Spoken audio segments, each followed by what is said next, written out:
com os jovens, foi um momento muito bom e nós vimos a importância da maturidade espiritual. Porque, irmãos, graças ao Senhor, por aqueles irmãos que têm conhecido o Senhor, não apenas sido regenerados. Porque, irmãos, se nós tivermos uma visão, Jesus Cristo veio a este mundo para me salvar dos meus pecados, apenas isso, me tirar do inferno e colocar no céu, você está, na sua crença, muito imaturo. É muito mais do que isso que ele veio realizar. Nós temos que ver a vida da igreja a partir do ponto de vista do Pai. Porque senão nós não vamos crescer. Senão nós vamos ter que ser aperfeiçoados depois. Então, o eterno propósito do Pai, o centro do eterno propósito não é a igreja. Não é a família. Não é nos libertar do nosso pecado. Embora tudo isso faça parte. O eterno propósito do Pai é que todas as coisas convirjam, congreguem, gravitem em torno do Filho. Se nós vermos o Pai sobre este prisma do seu eterno propósito, nós vamos crescer muito, irmãos. Obviamente que, voltando aqui aos 3 períodos que a igreja irá passar. A igreja de Cristo, os maduros, segundo diz Apocalipse capítulo 14, os maduros em Cristo Jesus, eles serão arrebatados antes da grande tribulação. Muitas pessoas que creram na sua morte e ressurreição com Cristo, mas que vivem uma vida distraídos e distraídas, provavelmente, como nós vimos ontem, irão enfrentar a ou meso-tribulação, que é a mesma coisa. É um período de 3 anos e meio de muito sofrimento e angústia. E aqueles que então conhecem a palavra, mas que, de fato, não vivem uma vida em realidade espiritual prática, na grande tribulação serão aperfeiçoados. Que a palavra fala em Jeremias, angústia de Jacó. Irmãos, se estamos vivendo estes dias que antecedem a volta de Cristo, por que então, irmãos, não se envolvermos mais com o nosso Senhor? Por que perdermos tempo com tantas outras coisas que de fato não trazem um crescimento espiritual? Senão nós vamos incorrer no proselitismo. Entende? Proselitismo ele é terrível. A igreja, infelizmente, irmãos, a grande maioria, de uma forma nacional, tem perdido a sua identidade cristã. Tem perdido totalmente o foco da centralidade da pessoa de Cristo. A coisa mais terrível que possa existir na vida de um regenerado é viver uma vida superficial. Seria melhor se não tivesse crido, mas se creu, se o Senhor lhe chamou para crer nele. Então, irmãos, o nosso compromisso é nos envolvermos com o Senhor. Às vezes nós queremos se envolver com a igreja, se envolver com os irmãos. Tudo isso é bastante legítimo, mas, irmãos, o nosso foco, em primeiro lugar, precisa ser o Cordeiro, Cristo. Quando nós perdemos a centralidade da pessoa de Cristo, nós vamos incorrer num erro chamado retrocesso. Não vamos, porque o cristianismo é um avanço, e quando nós não avançamos, estamos retrocedendo automaticamente, né? Então, essas 3 correntes teológicas que envolvem a escatologia, a volta de Cristo, a grande maioria vai ser arrebatado. Os maduros, pré-tribulação, nós vimos ontem que vai haver 2 ressurreições, vai haver a mid-tribulação e a pós-tribulação também. Agora, qual delas você se encaixa? Qual delas você acha que... Vamos supor aqui, se o Senhor Jesus voltasse hoje para buscar a sua igreja, você se considera uma pessoa madura? Uma pessoa preparada para subir na primeira vinda de Cristo? Na sua primeira ressurreição? Porque nós, os vivos, os maduros, serão transformados num abrir e fechar de olhos. Né? Receberemos um corpo transformado a encontrar com aqueles que então foram ressuscitados para encontrar com o Senhor nos ares, e assim estaremos para sempre com o Senhor. Mas, irmãos, se de fato nós não amadurecemos ainda, se Jesus voltar para buscar hoje, os maduros subirão com ele. E os que não são maduros são filhos de Deus, creram em Cristo, na sua morte e ressurreição. São filhos de Deus. Queridos, lembre-se que o Senhor Jesus nunca vai voltar para uma igreja imatura.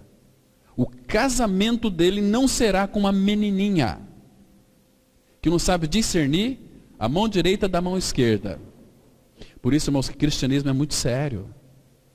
Cristianismo, Deus não está brincando de cristianismo. Então, o nosso foco é, e eu até faço aqui um apelo aos irmãos, procurem cada dia mais se envolver com o Senhor. Procura conhecê-lo. Procura viver uma vida totalmente mesclada com Ele em primeiro lugar. Ele morreu por todos, para que os que vivem, nós aqui, não vivamos mais para nós mesmos, mas para aqueles que por eles morreu e ressuscitou. Senão nós vamos ter uma identidade. O que você é? O que eu sou? O que nós somos? Filhos de Deus em Cristo. Mas agora a outra pergunta, ela é fundamental. Nós estamos buscando a maturidade espiritual. O que é maturidade espiritual? Até que Cristo seja formado em vós. Quando isto ocorrer, irmãos, nós iremos considerar as outras pessoas superiores a nós mesmos. Nós vamos nos envolver de tal modo com o Senhor, que nós não conseguiremos mais, irmãos, viver nem um minuto sequer. Pelo menos pensar nisso. Em de que, Senhor, com a boca no pó, tem misericórdia, eu quero te conhecer. Se revela a mim, Senhor. Irmãos, quando nós estivermos neste tal ponto, o nosso coração irá desejar uma palavra chamada Maranata. Nós vimos ontem, analisamos essa palavra Maranata, é uma palavra aramaica, que diz, Mar, Senhor, Ana, vem, Itá, Maranata, vem, Senhor Jesus. Irmãos, o nosso coração almeja a volta de Cristo. Teu coração, ele anseia pela volta de Cristo. Se nós não anseiamos pela volta de Cristo, sabe o que está acontecendo com o nosso coração? Nosso coração é adúltero. Porque se nós não o desejamos, significa que nós somos imaturos, significa que Cristo tem sido formado em nós muito pouco. Muito pouco. Então, de uma ou de outra maneira, nós seremos aperfeiçoados. Então, irmãos, o julgamento da casa de Deus já começou. E começa por nós. Nós já estamos entrando, irmãos, no princípio das dores. O que ocorreu lá no princípio das dores em Mateus 24? Irmãos, terremotos em vários lugares, rumores de guerra, fome em diversos lugares. O que está acontecendo hoje? É exatamente isso. Então, eu creio, irmãos, que antes do princípio das dores já está ocorrendo uma coisa bastante triste, que nós conhecemos como apostasia. Apostasia. Porque, por isso que o tratamento da alma, ele é fundamental, irmãos. A nossa alma, ela é doente. Nossa alma precisa ser tratada, para que então Cristo possa governar inteiramente a nossa vida. Então nós vamos ler aqui, Esther 1, versículo 21, que a palavra, ela diz assim: o conselho pareceu bem tanto ao rei como aos príncipes, e fez o rei segundo a palavra de Memucã. Vamos ter uma palavra de oração, irmãos, buscando o socorro do Espírito Santo de Deus para essa reflexão. Nosso Pai, muito obrigado pela Tua palavra que está aberta diante de nós. O Teu Espírito que a inspirou, traga aos nossos corações a revelação, o entendimento espiritual, para que possamos ver, ó Pai, além da letra, toda a realidade que há na pessoa do Filho. Pai, nos dê sabedoria para compreender a Tua palavra.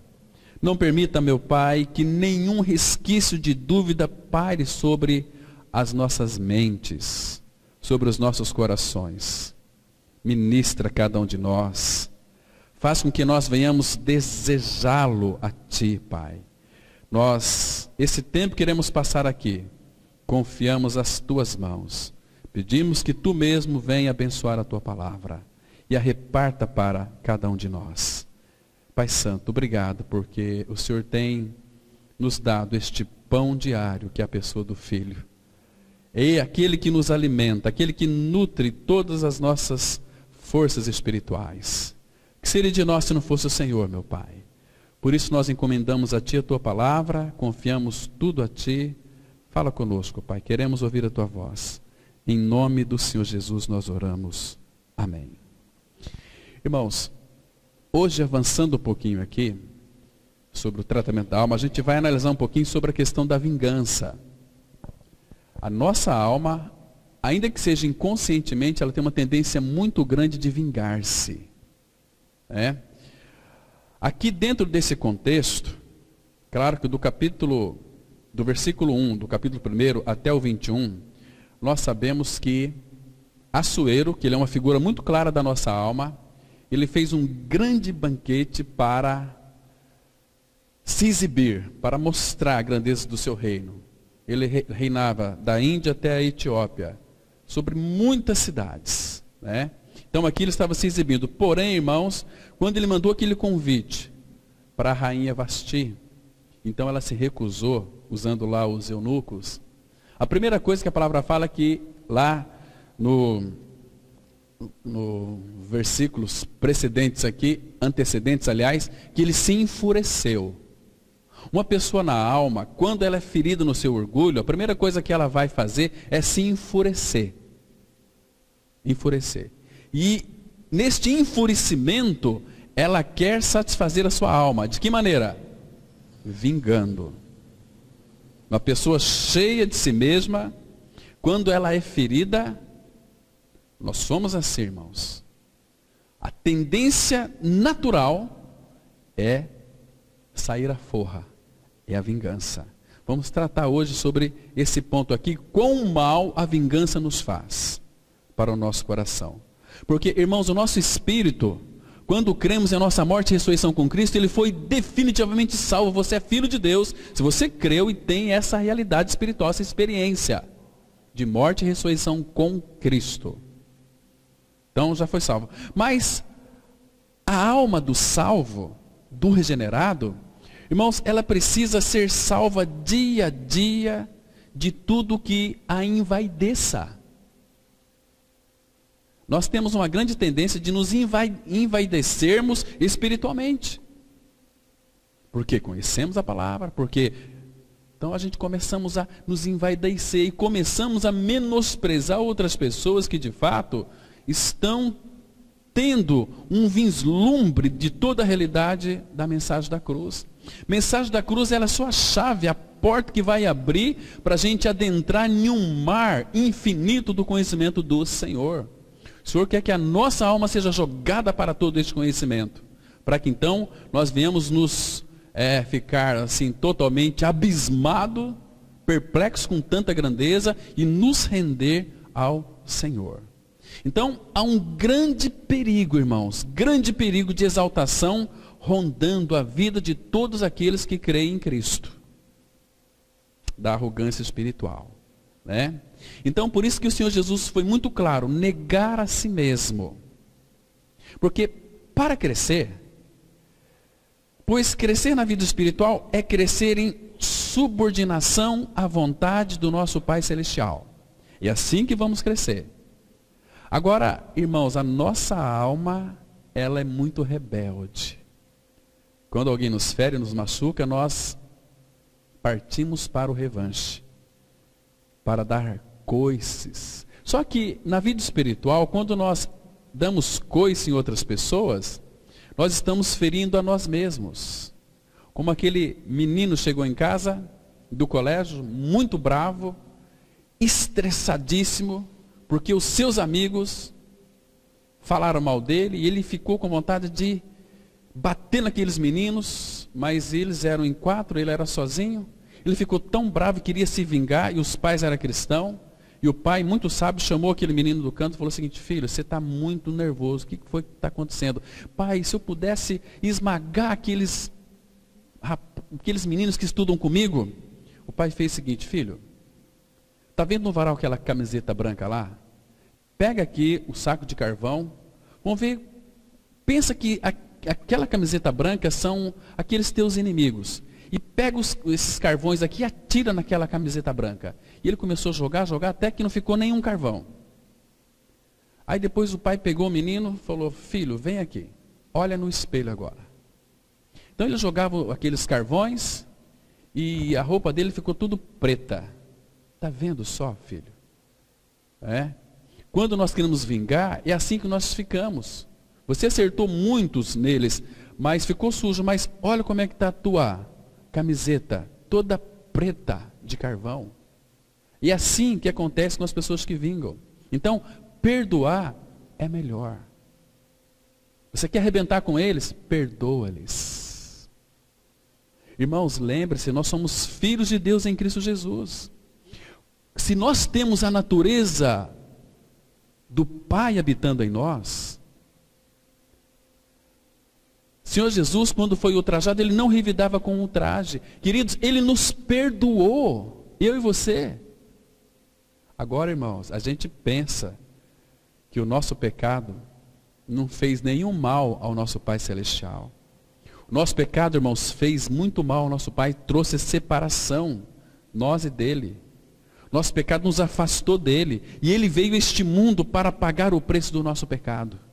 Nos libertar de um império das trevas nos quais nós vivíamos, e nos transportou para o reino. Foi pela cruz, o preço foi muito alto. O sangue que foi vertido na cruz foi para que nossos pecados, cometidos anteriormente, hoje e amanhã, se tornassem absolutamente brancos, mais brancos do que a neve. Foi tão alvejados. Isso Ele fez, a obra da cruz. Então, Ele nos perdoou. Não importa o que você foi no passado, não importa que tipo de pecado você cometeu, se creu em Cristo, você foi perdoado. Agora, irmãos, se nós somos filhos de Deus, e é tão bom quando nós nos parecemos com o nosso Filho. Aliás, quão bom quando nós nos parecemos com o nosso Pai Celestial. Ele nos perdoou. Eu sou aquele que perdoa as tuas iniquidades por amor de mim. O amor dele foi colocado em nós. Todo o poder nós temos, porque temos Cristo. Ele tem todo o poder no céu e na terra. Então, poder para perdoar. Nós temos essa capacidade. Agora, nós temos uma alma também. A nossa alma, irmãos, a nossa alma é terrível. A nossa alma, se de fato ela não conheceu o Senhor, ela se torna intratável. A nossa alma é destruidora, ela faz tanto mal para nós. Nossa alma é terrível. Ela é terrível porque ela é terrena, né? Então, negar a si mesmo. Queridos, aqui nesse texto, o rei, ele estava furioso porque Vasti se recusou a vir. Lá em Esther 1:12 vai dizer que ela se recusou, né? E com isso o rei, ele queria se vingar da rainha. Ele queria se vingar da rainha. Vamos abrir lá em Esther, capítulo 1, versículo 16 e 17. Veja aqui, irmãos, como que a alma não tratada, ela vai partir para a vingança. Aqui no versículo 12 de Esther 1, nós vemos que após ele ter feito aquele convite para o banquete, no versículo 12, a palavra fala assim: porém, a rainha Vasti recusou vir por intermédio dos eunucos, segundo a palavra do rei, pelo que o rei muito se enfureceu e se inflamou de ira. Uma alma não tratada, qualquer tipo de arbitrariedade e qualquer tipo de contrariedade, essa pessoa vai ficar furiosa, furioso, irado, e vai querer de alguma maneira se vingar. Vai querer se vingar. Então, muitas vezes, aí ela se encontra numa justiça própria, né? Bom, como eu sou um filho de Deus, eu não posso desejar que meus amigos, até meus inimigos, Porque nós temos aquela tendência de ser espirituais, muito assim, recatados, né? Então, eu devo orar por aquela pessoa. Esse é o nosso discurso. Mas quando você tem conhecimento que aquela pessoa que te feriu, um dia ela quebrou a cara, aí você lá no seu interior, você, ai, que bom, aí, tá vendo só? Fez para mim, pagou o preço. Isso significa que no nosso coração estava cheio de ira, de vingança. Porque Deus, Ele conhece o nosso interior, irmãos. Nós vendemos uma imagem para as pessoas que na realidade nós não temos. Eu sou um filho de Deus, então o filho de Deus tem que perdoar. Tem sim, é verdade, mas nós praticamos isto? Então aqui ele ficou furioso. Olha o versículo 16 e 17 agora. Aqui o Memucã, que era o conselheiro do rei, um dos sábios, veja o que ele disse aqui. Então disse Memucã na presença do rei e dos príncipes. Olha que conselheiro, outro que tinha uma alma não tratada também. Ele disse assim: a rainha Vasti não somente ofendeu ao rei, mas também a todos os príncipes e a todos os povos que há em todas as províncias do rei Assuero.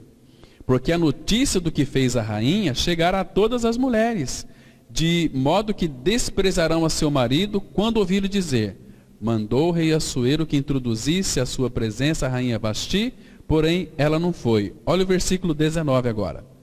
Se bem parecer ao rei, promulgue de sua parte um edito real, e que se inscreva nas leis dos persas e dos medos, e não se revogue, que Vasti não entre jamais na presença do rei Assuero, e o rei dê o reino dela a outra que seja melhor do que ela.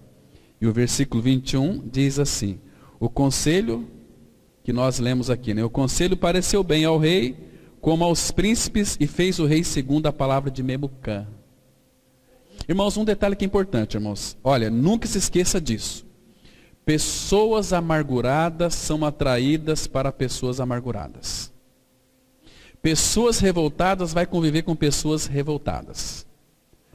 Estava essa semana no estudo, conversando com os irmãos. Depois que terminou os estudos, eu conversei com o irmão que está servindo, né? Quartel. Ele disse assim: olha, quando nós chegamos no quartel, todo mundo, ninguém se conheceu, ficamos como que uns ratinhos ali. Mas com o tempo, cada um foi para o seu grupo. Os mais mansos aqui, os mais bravos aqui, os mais... Então tem os seus grupos almáticos, né? Imã. Coisa ruim atrai coisa ruim, né? Pessoas vingativas vai atrair pessoas vingativas. É uma coisa assim impressionante. Filho de Deus vai atrair filho de Deus. Estão me compreendendo, irmãos? Então nós vamos avançar hoje aqui para a gente analisar um pouquinho sobre essa questão da vingança.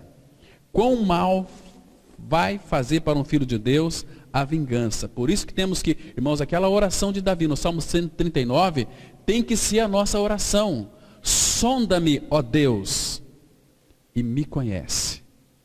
Vê se há em mim algum caminho mau e guia-me pelo caminho reto, pelo caminho eterno.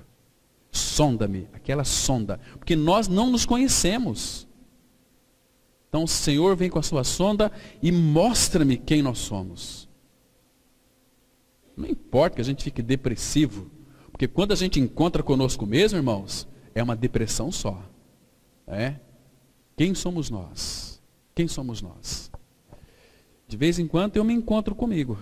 Meu Deus, Senhor misericórdia, livra-me de mim. Eu quero me esquecer de mim. Como era o apóstolo Paulo. Esquecia dele. Esquecia de tudo dele. O foco era Cristo. Então, Memucã falou bem alto e deu o melhor de si para produzir ensinamentos, justificando sua atitude. Porque ele disse assim, olha, rei, a rainha Vasti, ela recusou seu convite, então agora as mulheres do teu reino, elas também irão menosprezar os seus maridos. Os maridos falam assim, esposa, faz aquilo para mim. Não, eu não vou fazer. Se a esposa do rei não fez, por que eu vou ter que fazer? Entende? A alma é assim. Irmãos, nós somos tão hábeis para criar justificativas para nós, vocês não sabem como. Por que há hoje tantos ensinamentos sem sentido no meio cristão? Porque qualquer que seja a obra, sempre existe um memucã expressando suas palavras. O pensamento deformado é o melhor advogado. Essa também é a razão da existência do Partido dos Ateus nos dias de hoje. Quando eu falei aqui que o pensamento deformado é o melhor advogado, porque uma pessoa não tratada pela alma, ela não tem medo de falar. Um monte de asneira, e essas pessoas são muito respeitadas. Fala o que quiser, então as outras pessoas ficam com medo delas. Mas são deformadas. Se eu encontrar, eu mato mesmo. Comigo é essa. Misericórdia, isso é o mundo, a linguagem do mundo. E tem muitos cristãos com esta mesma linguagem. Ô, geração mais desgraçada é essa? Atos 2:40 fala: salvai-vos dessa geração perversa. E os ateus são chamados nas emissoras de televisão do nosso país para emitir opiniões sobre isso, sobre aquilo. Aqueles astros de televisão são chamados para dar conselhos sobre greve disso, que teve agora recentemente no nosso país, para falar sobre aquilo, para falar sobre ideologia de gênero. São chamados não os filhos de Deus que poderiam dar lá uma boa opinião, né? Mas são chamados os astros, pessoas perversas, amarguradas, angustiadas, pessoas carnais. Então os ateus são chamados para falar de Deus hoje sobre assuntos que diz concernente à teologia, ao Senhor, né? Muitos requisitados. Aí todo mundo, puxa vida, que coisa boa que eu vi hoje, né? Olha só aquele homem tão inteligente, tão sábio. Às vezes não tem nada de sabedoria, não tem nada de vida. São ateus, como aquele homem chamado Leandro Carnal, que é muito requisitado para dar opiniões no Brasil inteiro, palestras. Mas ele é um ateu declarado. Ele não crê no Senhor Jesus. Não crê que existe um Deus soberano. Vamos ler aqui, Salmo 14:1, diz assim a palavra: diz o insensato no seu coração, não há Deus. Corrompem-se e praticam abominação. Já não há quem faça o bem. Então, irmãos, ateu, existe duas pessoas, sempre tem duas pessoas. Um que vai crer em Deus, uma vai crer que Deus existe e a outra vai crer que Deus não existe. Crer em Deus, a pessoa que crê em Deus, não significa que ela é filho e filha de Deus. Até os demônios creem, estremecem. Eu creio em Deus, eu creio em Jesus. Irmãos, muito cuidado com isso. A palavra crer significa estar unido a Cristo. E aquele que creu em Cristo Jesus, porque crê em Deus é muito fácil. Agora, ninguém vai ao Pai senão pelo Filho. Estar unido ao Filho. Aquele que se une ao Senhor é um espírito com Ele. Aquele que crê em Cristo está unido a Ele. E passou essa união pela sua morte e sua ressurreição na cruz. Está sentado nos lugares celestiais. Agora a sua vida é inteiramente para agradar a Deus. E como é que essa pessoa vai agradar a Deus? Como que se agrada a Deus? Fazendo coisas para Ele? Lendo muito a Bíblia? Orando demais? Não, isso não agrada a Deus. O que agrada a Deus é conhecê-lo. Jeremias 9:24 vai dizer que dessas coisas me agrado, que me conheçam e sabe que eu sou Deus, faço juízo e misericórdia na terra. Dessas coisas Ele se agrada, né? Agora, queridos, a bancarrota, tem um salmo aqui que eu vou citar para vocês e ler também.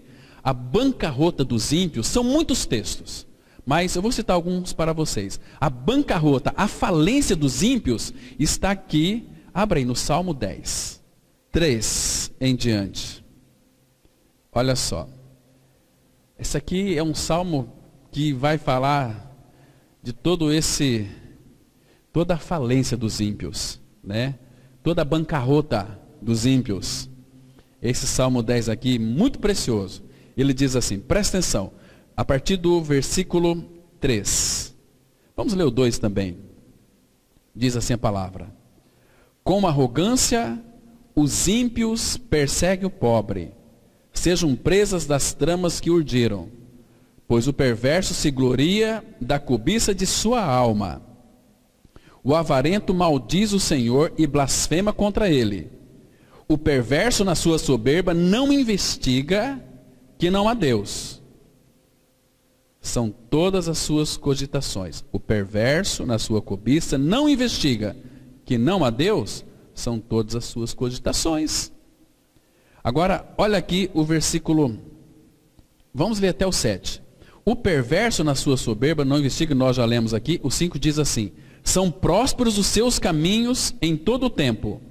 Muito acima e longe dele estão os teus juízos. Quanto aos seus adversários, ele a todos ridiculiza.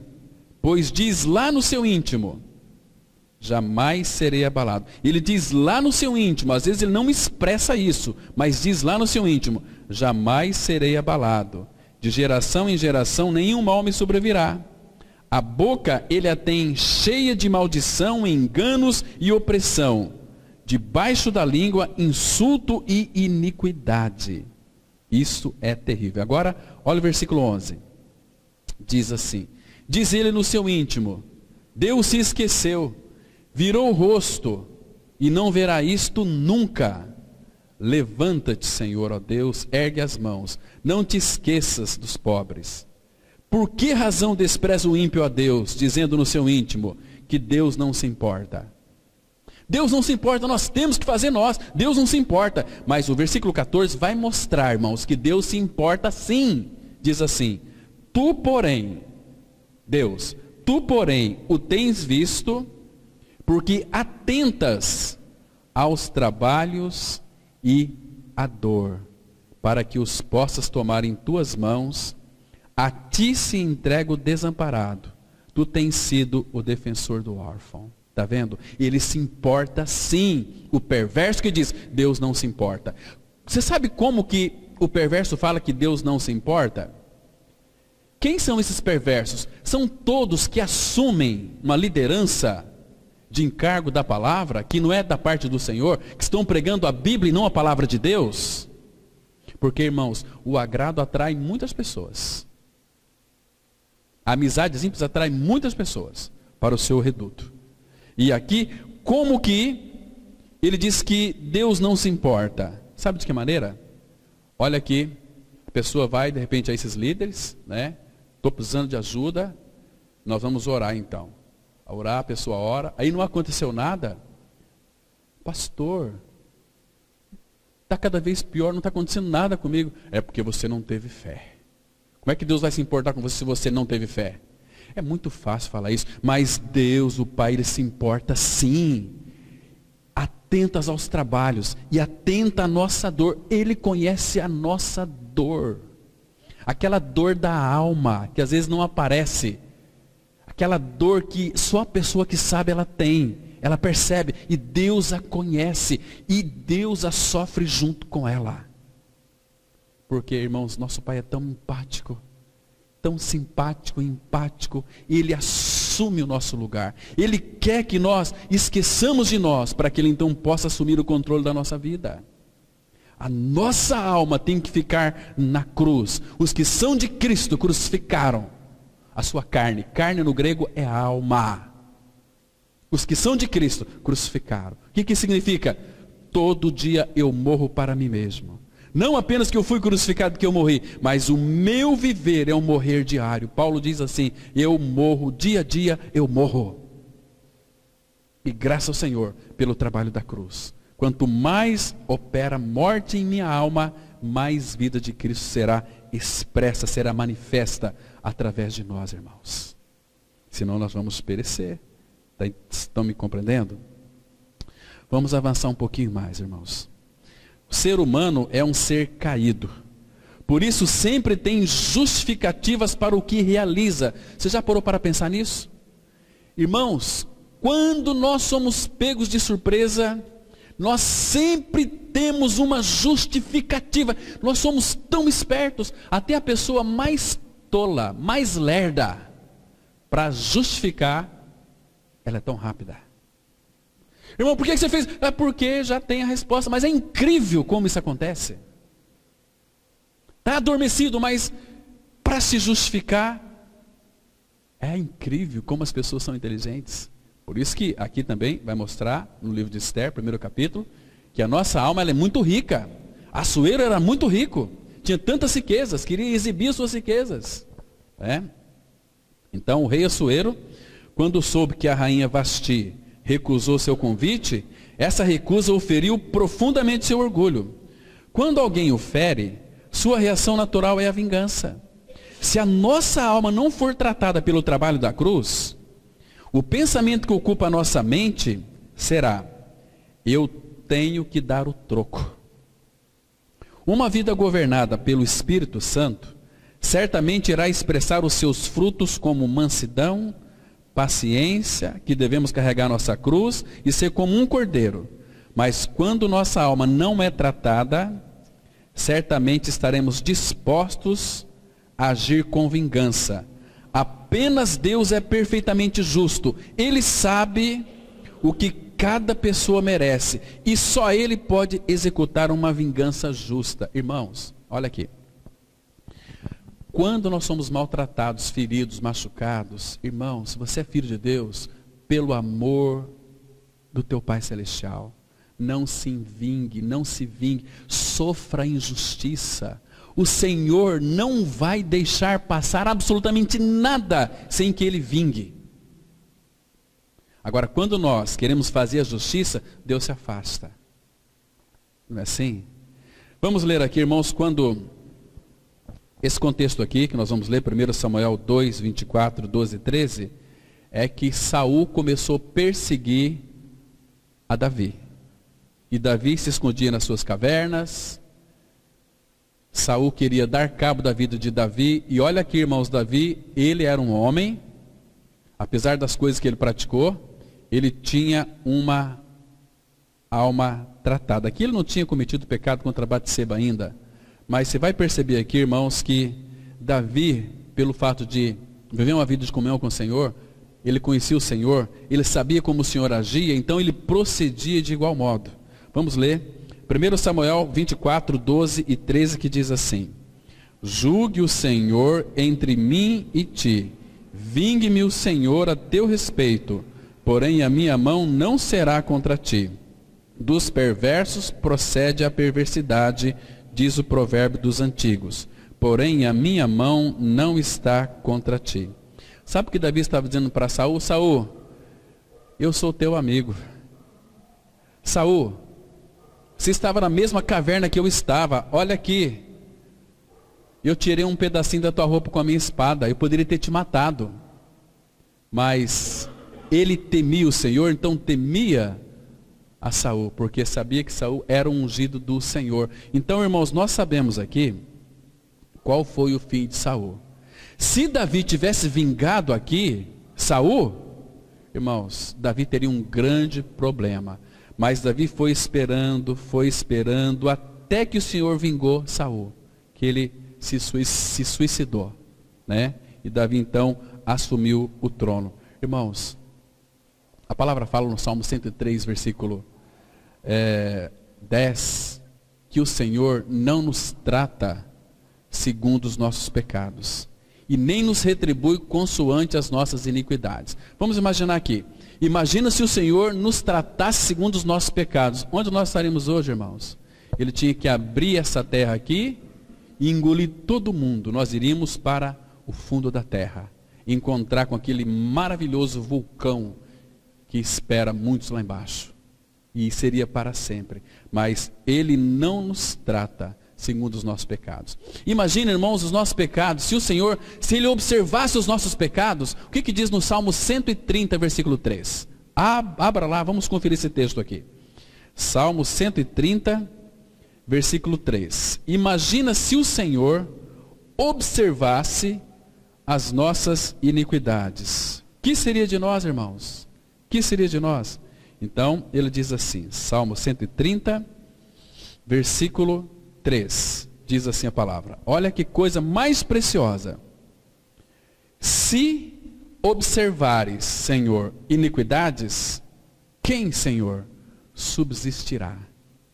Quem, Senhor, subsistirá? Se ele observar a iniquidade, irmãos, ninguém subsistiria, porque temos um Pai que é 3 vezes santo. Santo, santo é o seu nome. Então, irmãos, por isso que a vingança, ela coloca você no mesmo nível que o seu inimigo. Agora, o perdão coloca você sempre acima do seu inimigo. Perdoa ele. A mancha de sangue que borrou toda a história da humanidade, que inaugurou essa nefasta história do crime, começou, sabe aonde? Vocês pasmem, lá com Caim. Com Caim. Raiva descontrolada, que ele pedia vingança. Por quê? O que Abel fez para ele? O que Abel fez para ele, irmãos? Abel simplesmente foi aceito pelo Senhor. Abel ofereceu um cordeirinho inocente, que o substituía, prefigurando Cristo. Então, irmãos, a graça de Deus. Sabe por que as pessoas perseguem os cristãos? Porque a graça de Deus que temos em Cristo Jesus, para o ímpio é inadmissível. Como que eu conheço ele, era um sem vergonha, um safado, mas foi aceito na cruz em Cristo, pelo Pai. Então a pessoa vai se irar. Mas eu que sou justo, eu que pago os meus impostos, eu que tenho a família, eu educo meus filhos, pago tudo, não devo nada para ninguém, por que, Senhor? E aquele que, uma porcaria, Deus aceita, regenera, troca de coração, porque ele ofereceu a coisa certa, como Deus quer. A base da nossa aceitação é o Cordeiro, é Cristo. Então, dizem que a vingança é um prato que se come frio. Mas será que essa frieza não acaba se estendendo por toda a nossa existência e congelando nossas aspirações? Se estivermos concentrados em um propósito, certamente não teremos condições de perseguir outros objetivos. É interessante como a gente pode continuar sofrendo com o que já não é mais. Aliás, a dor, por vezes, é inevitável. Porém, o sofrimento é sempre opcional. Uma alma não tratada, ela não perdoa, e com isso ela será ferida cada vez mais. A falta de perdão de nossa parte é rebeldia. Por isso, quando uma pessoa não perdoa, ela sofre muito. Mas como ela sofre? No Salmo 32, versículo 10, a palavra fala assim: muito sofrimento terá de curtir o ímpio, porque ele não perdoa. É assim, vai chegando o final do ano, tantas famílias que são aí machucadas, feridas, mas no final do ano vamos ajuntar, porque a família, o menino Jesus nasceu, ai que lindo, que faz...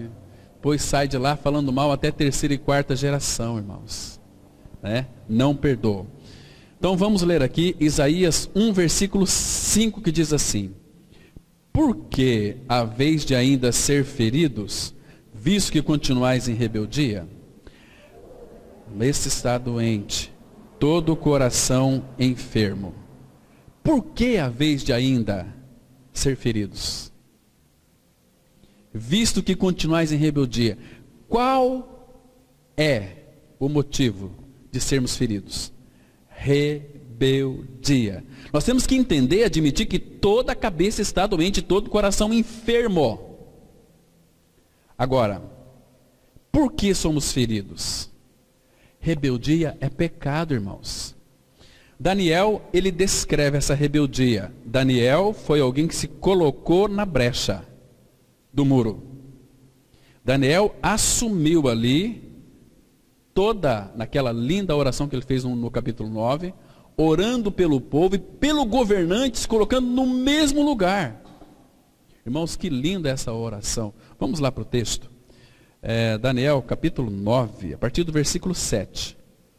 Daniel 9, vamos ler do 7 até o versículo 11. Que linda oração nós temos aqui, irmãos. Nós vamos aprender a orar com sabedoria. Daniel 9, de 7, vamos ler até o versículo 11. A palavra de Deus, ela diz assim, olha que interessante. Então aqui é a oração dele pelo povo. Daniel 9, de 7, vamos ler até o 11. Diz assim a palavra. A ti, ó Senhor, pertence a justiça, mas a nós o corar de vergonha. Essa palavra corar de vergonha, no hebraico, significa confusão de rosto. Ou seja, nós não sabemos para onde nós estamos olhando. A nós o corar de vergonha. Como hoje se vê aos homens de Judá, os moradores de Jerusalém, todo Israel, quer os de perto, quer os de longe, em todas as terras por onde os tem lançado, por causa das suas transgressões que cometeram contra ti. Irmãos, olha aqui o que a rebeldia faz. Versículo 8. Ó Senhor, a nós pertence o corar de vergonha ou confusão de rosto.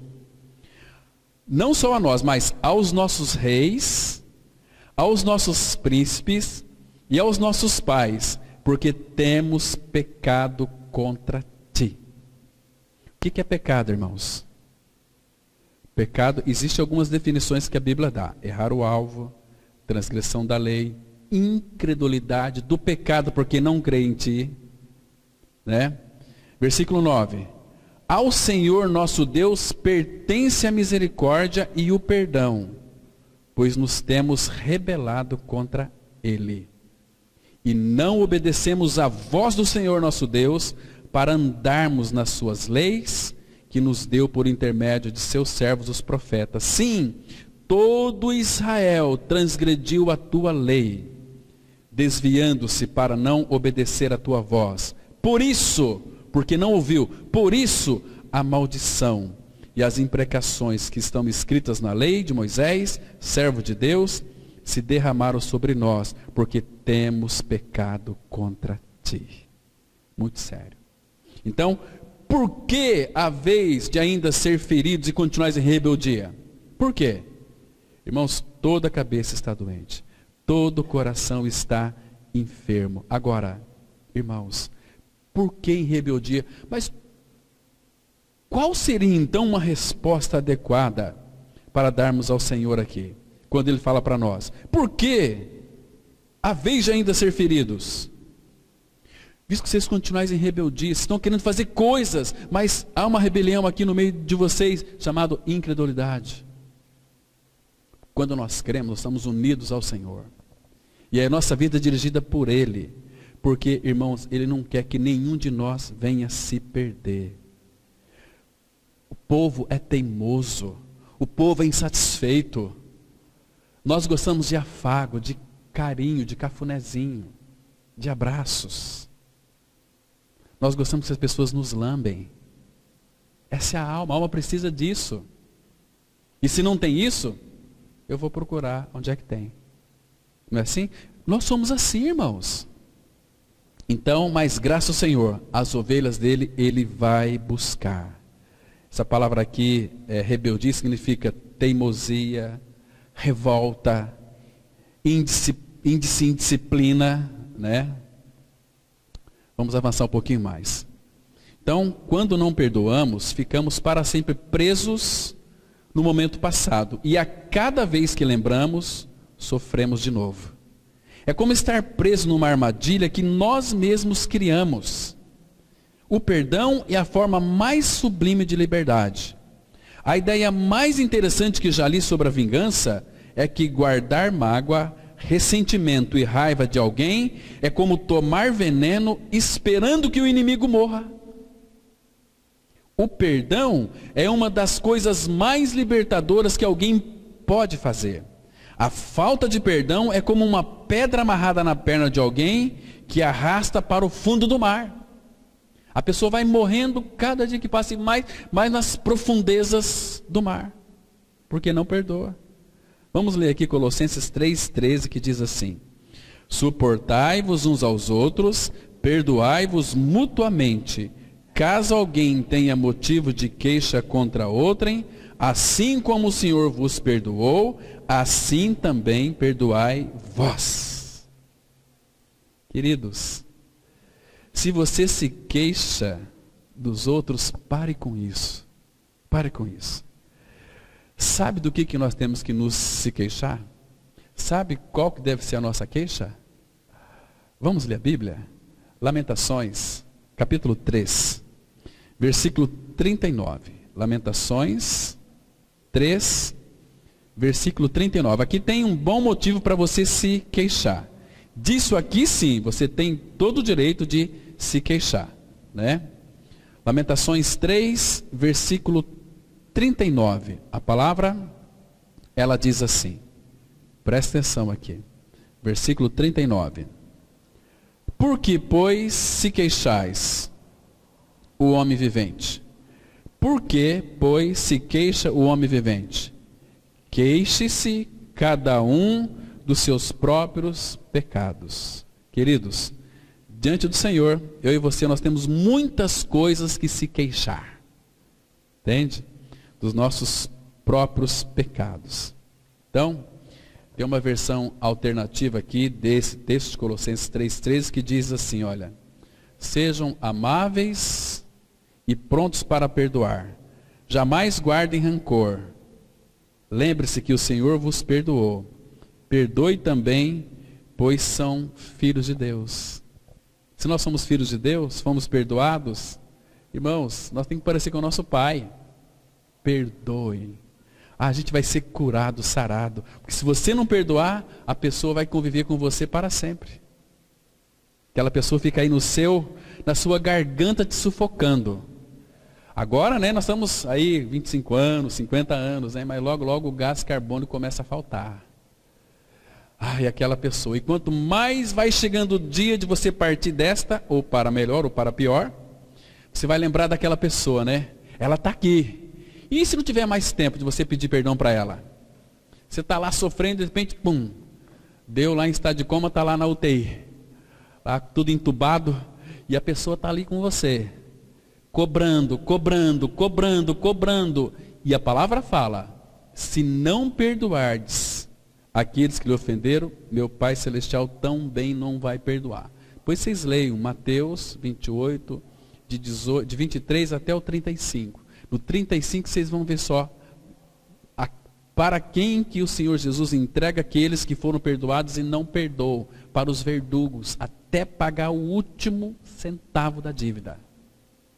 Aquela oração do Pai Nosso é tão linda, né? Pai Nosso, perdoa as nossas dívidas, assim como. Sabe o que você está pedindo para Deus? Para Deus perdoar você, como você perdoa o seu próximo. Como você perdoa o seu próximo, é a maneira que Deus vai te perdoar. Entende? Pai, perdoa as nossas dívidas, assim como temos perdoado a quem nos tem ofendido. Ô, irmãos, presta atenção. Cuidado com a confissão, porque pelas tuas palavras você vai ser julgado. Tuas palavras. Porque Ele não nos chamou para sermos aí periquitos, para sermos papagaio, para ser lourinho, repetir a Bíblia sem ter nenhuma realidade. Isso é muito perigoso, irmãos. Irmãos, nós não conhecemos o erro de perto, irmãos. Porque nós conhecemos muito pouco o nosso Senhor. Se nós conhecêssemos quem Ele é em realidade espiritual, a nossa vida seria uma outra vida. Nós já teríamos virado essa cidade de cabeça para baixo. Mas, irmãos, nós somos tão raquíticos espiritual, né?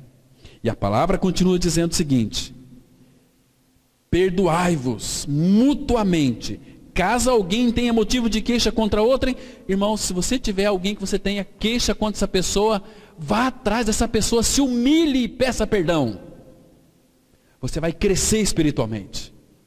Cristo vai ser formado em você. Mas o que impede as pessoas de crescer é que elas estão amarradas com outras pessoas.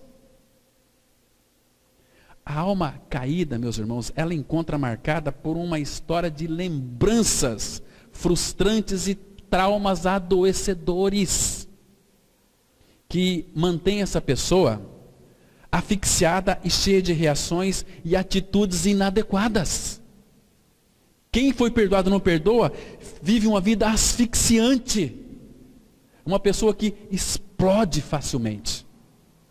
Uma pessoa sempre está irritada, está inconformada. É terrível isso. Não goza daquele refrigério doce da presença de Cristo. Olha, eu não tenho dívida com ninguém. E se eu devo alguma coisa para alguém aqui com relação, está perdoado em nome de Jesus. Para quê, irmãos? Se somos filhos de Deus, se nós não perdoamos, significa, irmãos, que não somos filhos. Se somos filhos, temos que ter a característica do nosso Pai Celestial. Ele nos perdoou, então eu perdoo. Não é apenas você perdoar porque alguém lhe feriu, mas se você perceber que alguém tem alguma coisa contra você, fala, olha aqui, meu irmão, eu não sei se eu te fiz alguma coisa, mas se eu te fiz, você está com essa cara aí de boi zebu, você me perdoa em nome de Jesus. Eu não quero ficar amarrado com ninguém, porque a nossa mente, ela é muito ágil, é muito rica, nós começamos a criar problemas onde não tem problemas. Por que aquele irmão, aquela irmã está olhando para mim com cara feia? Por que será? A gente cria problema. A nossa mente é muito fértil. E de repente não é nada. Não, é que eu não estou bem hoje, eu estava com desarranjo, e estou passando mal, então eu estou meio triste. Mas o que é isso? Ai, que bom, que alívio. Aí você vai dormir tranquilo. Mas se você não for tratar isso, você vai dormir, você vai, puxa, será que eu fiz alguma coisa para aquela pessoa? Será que ele fez para mim? O que eu fiz? Onde é que foi que eu errei? Meu Deus! O certo é você ir falar com ele. Ah, mas ele mora lá na China. Procura o WhatsApp dele, passa um WhatsApp. Olha, meu irmão, você está perdoado em nome de Jesus. Perdoa. Vamos viver livre, desamarrado, Uma pessoa que foi perdoada pelo Senhor e não perdoa quem lhe feriu, certamente irá à forra. Quanta mágoa a gente acumula à espera de uma reparação. Ah, se ele vier até mim, tudo bem, mas eu não vou até ele não. A Bíblia manda você ir. Jesus fala assim, vós sois meus amigos se fizerdes o que eu vos mando. Não, eu vou esperar, eu vou dar o tempo ao tempo. Tempo quem dá é o mundo. Filho de Deus se teu irmão tem algo contra você, vá lá, reconcilia com ele. Ao deixar a tua oferta no altar, se você está orando, a pessoa vem na mente, Senhor, eu preciso tratar com ele. Deixa ali a tua oferta, vai lá, reconcilia com seu irmão, venha e oferece a tua oferta. Entende? Por que muitas pessoas não oram? Porque a alma não foi tratada. Foi perdoado e não perdoa. Então vai orar, então as atitudes assim, olha, irmão, ora por mim, por favor, estou enfrentando uma grande dificuldade. Você pode orar. Temos que orar uns pelos outros sim. Mas, irmãos, quantas e quantas vezes eu fui orar por uma pessoa, pastor, ora por mim, etc. Vamos orar. Quando eu orava, veio uma inquietação no meu coração. Eu falei, não, mas eu vou falar com essa pessoa. Lembra ontem que pediu para mim orar? Sim. Você tem orado? Ai, pastor, às vezes não sobra tempo. Mas por que não? Vamos conversar um pouquinho aqui. O que está acontecendo? Abra seu coração. Aconteceu lá atrás, sabe? A minha irmã, aconteceu uma briga, ela estava achando que eu estava afim do marido dela, aquela coisa toda, nós brigamos, então, vai lá tratar com a sua irmã. Pastor, eu estou esperando ela vir falar comigo. Não, vai lá falar. E essa pessoa foi. E a irmã perdoou, porque a irmã estava sofrendo também por causa dela. E aí, pronto, ela nunca mais pediu para que orasse. Por ela mesma ia orar diante do Pai. Porque está livre, está liberta. Porque tem convicção de que aquela oração o Pai ouviu e atendeu. Então, não fica amarrado com ninguém não. Vai, porque, queridos, eu feri aquela pessoa, então Pai me perdoa que eu ofendi ela. Aqui é muito fácil, você tem que ir até essa pessoa. Deus é prático e quer que seus filhos sejam práticos. Porque senão você vai se tornar um péssimo testemunho na vida daquela pessoa. Vamos lá, então, esse ressentimento é o desejo de vingança. Imagine o desejo de vingança como uma grande montanha que você coloca em seu caminho e por isso não consegue seguir em frente. Se acrescentarmos a raiva, a mágoa, o ódio ou o ressentimento, teremos mordaças e correntes que prendem e machucam. Memórias tristes doem, mas a vingança é um profundo mergulho no sofrimento, no qual um fato pode ser reproduzido 1000 vezes em nossa mente, repetindo sem parar a dor. O que foi perdoado e não perdoa, ele sofre 24 horas por dia. E logo, logo vai ter um AVC, um aneurisma, um infarto, sei lá o quê. Porque aquilo, a falta de perdão, gera uma tensão nervosa em nós, que fica assim no nosso interior. Tom. Uma hora explode. Uma veinha lá, tão fininha, né? Explode. Aí, o que aconteceu com o fulano? Está lá na cama, todo torto. Por quê? Deu um AVC nele. O lado paralisou, a boca está torta, e fica lá sofrendo. Oh, resto da vida. Por que não perdoou? É filho, mas a alma não foi tratada. Fica o vitimismo. É terrível isso.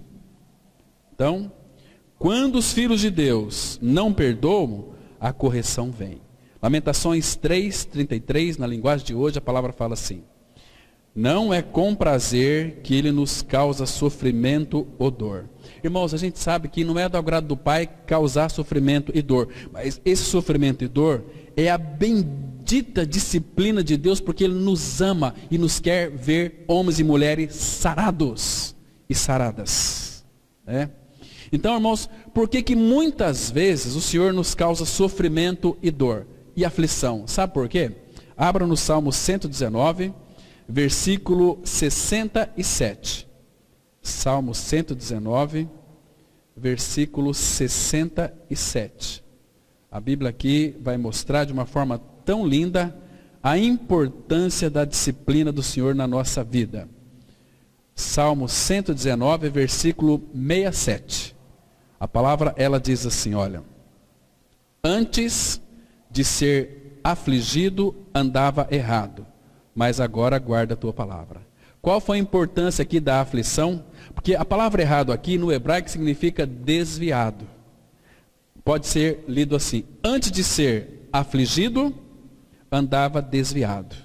Mas agora, porque eu passei pela aflição, agora guardo a tua palavra. Olha o versículo 71 aqui. Aí ele se acostuma, com a aflição, ele diz assim: foi-me bom ter eu passado pela aflição, para que aprendesse os teus decretos. É duro quando nós passamos pela aflição e não aprendemos. Aí você vai sofrer mais, você vai sofrer até aprender. Leia as 42 jornadas do povo de Israel lá no Egito. Que coisa maravilhosa, né? Então, irmãos, por que às vezes o Senhor nos causa dor? Porque Ele não quer que ninguém se perca. Deixa eu citar mais um texto para vocês. Ezequiel, capítulo 18, versículo 31 e 32. Olha o que a Bíblia diz aqui, irmãos. Olha o que a Bíblia diz. Vamos ler a partir do verso 31. Diz assim a palavra. Ezequiel 18, 31 e 32. Lançai de vós todas as vossas transgressões com que transgredistes, e criai em vós coração novo e espírito novo. Pois por que morreríeis, ó casa de Israel? Agora olha o 32. Porque não tenho prazer na morte de ninguém, diz o Senhor Deus. Portanto, convertei-vos e vivei. O Senhor não tem prazer na morte de ninguém. Ele quer que você se volta para Ele. Por que havereis de morrer? Volta para Ele, Então vamos avançar um pouquinho mais aqui, amados. O exercício do perdão é uma bênção do Senhor para liberar a nós mesmos da armadilha de uma memória, sentimento e pensamento infinitamente dolorosos que alimentamos das pessoas que nos feriram profundamente. O perdão não é para o outro, que muitas vezes nem existe mais. O perdão é para nós mesmos, para nosso usufruto, para a nossa vida, para as nossas vontades. É tirar a mordaça que não deixa sair o grito e tirar essas escamas dos olhos para vermos essa realidade da nova vida que temos em Cristo Jesus. Quando você não perdoa, você quer gritar, mas o grito não sai. Agora, quando você perdoa, você é livre para gritar, para louvar. Puxa vida, ficar com memórias dolorosas. Todas as vezes que você lembrar daquela pessoa, vai te machucar. Aquilo vai lhe causar dor, ferimento, porque você está ferido.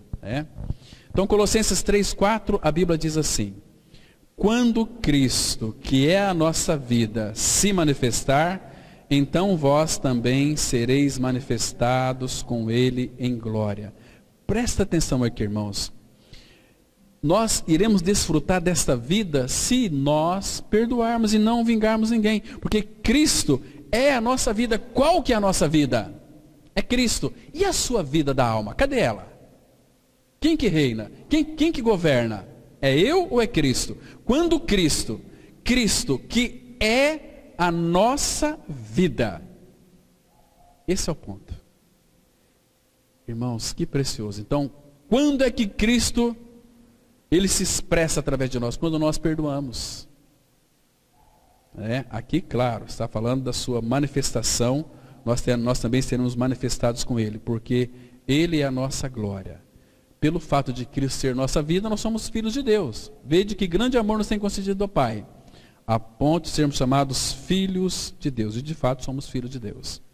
E o nosso Senhor orou para que onde Ele estivesse, estejais também aquele que o Pai deu para Ele.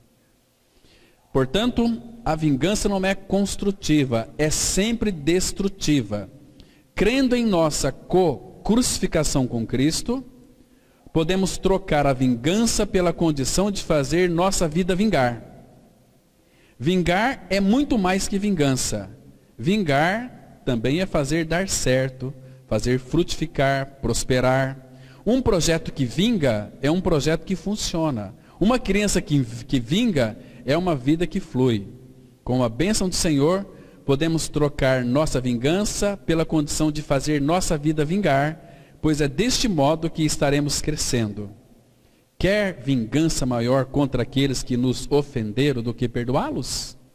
Existe vingança maior? Porque quando você perdoa seu inimigo, ele fica totalmente desarmado, não sabe o que fazer mais. O que eu vou fazer agora? A pessoa fica tão sem graça, e chega, vem cá, me dá um abraço aqui. Aí você desmonta a pessoa. Ela passa a te amar. Pela força do amor. O amor faz isso conosco, irmãos. Se você tem algum inimigo aí, ama ele, perdoa ele. Você vai derrotar ele, você vai acabar com a vida dele. Ama. Nós temos uma arma infalível. Efésios 4:32, a Bíblia diz assim: antes, sede uns para com os outros benignos, compassivos, perdoando-vos uns aos outros, como também Deus em Cristo vos perdoou. Então a palavra fala assim, se nós somos filhos de Deus, Efésios 5:1 fala assim: sede imitadores de Deus como filhos amados, e o versículo 2 fala: e andai em amor, andai em amor, andai em amor. Puxa vida, que delícia que é. Irmãos, e quando nós perdoamos, nós vamos receber tantos benefícios. Sabe quais são os benefícios? Depois você lê lá o Salmo 102, lê ele inteirinho, maravilhoso. Uma alma não tratada pelo Senhor é cheia de orgulho e sempre parte para a vingança. Como Assuero amava Vasti. Ele era um marido caridoso. Ele criou a melhor oportunidade para que ela mostrasse sua formosura na presença do povo e príncipes do mundo todo. Se isso não for amor, então o que é? Mas descobrimos que Assuero amava a si mesmo acima de tudo. Assuero amava a si mesmo acima de tudo, e a melhor prova disso foi sua reação quando a sua vontade foi contrariada. Para salvar-se, destituiu a rainha. Esther 1, 12 e 19b diz assim a palavra: porém, a rainha Vasti recusou vir por intermédio dos eunucos, segundo a palavra do rei. Pelo que o rei muito se enfureceu e se inflamou de ira. e o rei dê o reino dela a outra que seja melhor do que ela. Então, irmãos, aqui uma alma não tratada sempre terá reações similares à do rei Assuero. Então, qual deve ser a nossa atitude como filho de Deus? Amai-vos de coração uns aos outros. Amai-vos. Que o Senhor, então, irmãos, possa encontrar em nós caminhos para tratar com a nossa alma. Amém. Vamos ter uma palavra de oração. Maravilhoso Pai, obrigado por esse tempo que passamos aqui. Nós confiamos a Tua palavra a Ti, sabemos que ela não volta para Ti vazia. Pai, mas ela faz aquilo que Ele apraz e prospera para a qual foi designada. Que Tua palavra nos edifica, nos restaura, que ela venha produzir vida em nós, ó Pai. Porque nós não queremos ficar tão somente com mais o conhecimento bíblico, mas queremos toda a realidade dele. Faça isso em nós por misericórdia. Em nome do Senhor Jesus nós oramos. Amém.